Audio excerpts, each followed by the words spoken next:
Hey, what's up everybody? It's Brian Dean from QuickSprout, and in this video I'm going to show you how to guest post within the Google Webmaster Guidelines. So if you head over to the Google Webmaster Guidelines section of google.com and go to the link schemes area, you'll notice that they specifically address guest posting. So right here it says large-scale article marketing or guest posting campaigns with keyword-rich anchor text are technically against the Webmaster Guidelines. So what are they talking about? Well, basically article marketing, which is where you post an article on article directories. If you do that on a large scale, that was always against the Google Webmaster Guidelines. And this is a good example right here of an article published at a popular article directory, easyinarticles.com.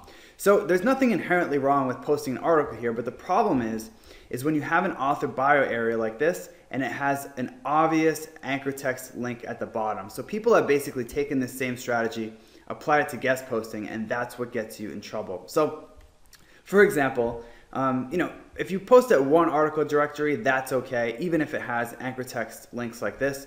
The problem is when you scale it. So here is an article I found at a place called Articles Factory, okay? And I took one of the sentences from this article and put it into Google in quotes. And as you can see, there's over 5,000 results, which means that this article has been syndicated to 5,000 different websites, which is just amazing.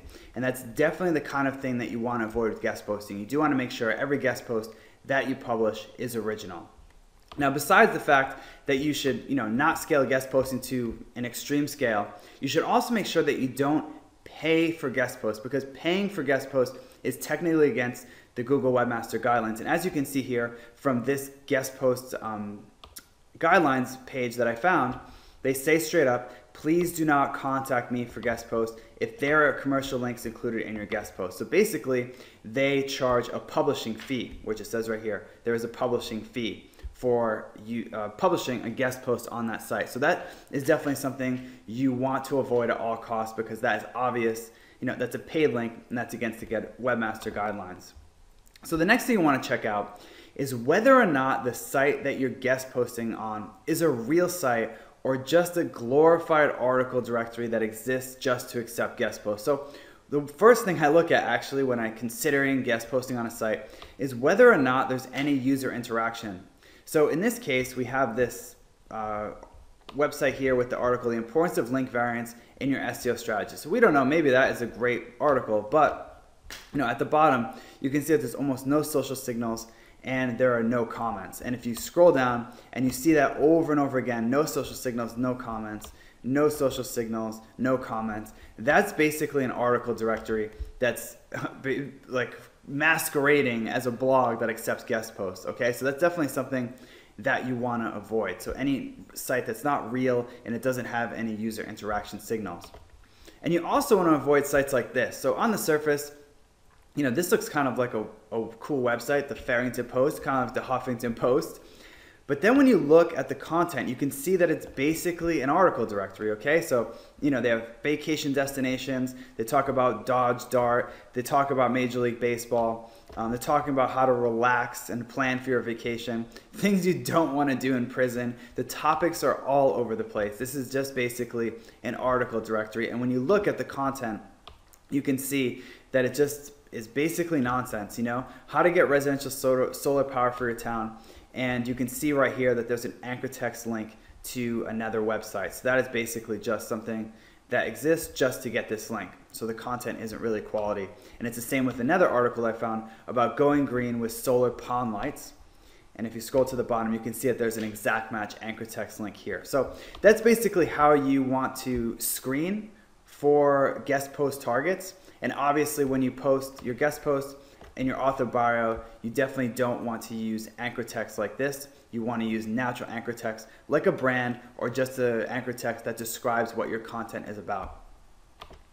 Now finally, I wanted to show you this one because this is a good example of what you don't want to do in terms of posting on unrelated sites. So you can see here that this is a guest post by Sarah of Premier Packaging. So her site is about packaging, But if you look at the site that it's on, it's actually an entrepreneur small business website.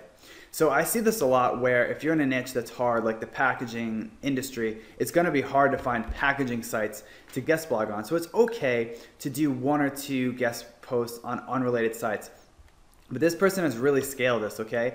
And this is what you don't want to do. So you can do this once in a while, but don't make this a cornerstone of your strategy. Make sure that the sites that you're guest posting on are related, because that's a huge, huge footprint that Google is going to use to penalize sites that are going overboard with guest posts. And if you do post on an unrelated site, you do want to use anchor text like this, which is natural. Okay, so this is something that Sarah did right.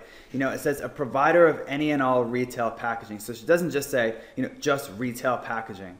But as you can see, the content that it links to is about gift bags, which obviously has nothing to do with the packaging she's talking about or the content of the website overall. So relevancy is super important. So to sum up, basically, you want to limit guest posting as a strategy. You don't want to scale it up too much, because that leaves a footprint and it shows that you're trying to manipulate Google, and it goes against the Webmaster guidelines, because they explicitly state that large scale article marketing or guest posting. Okay, so definitely keep it at a minimum scale that is going to be effective.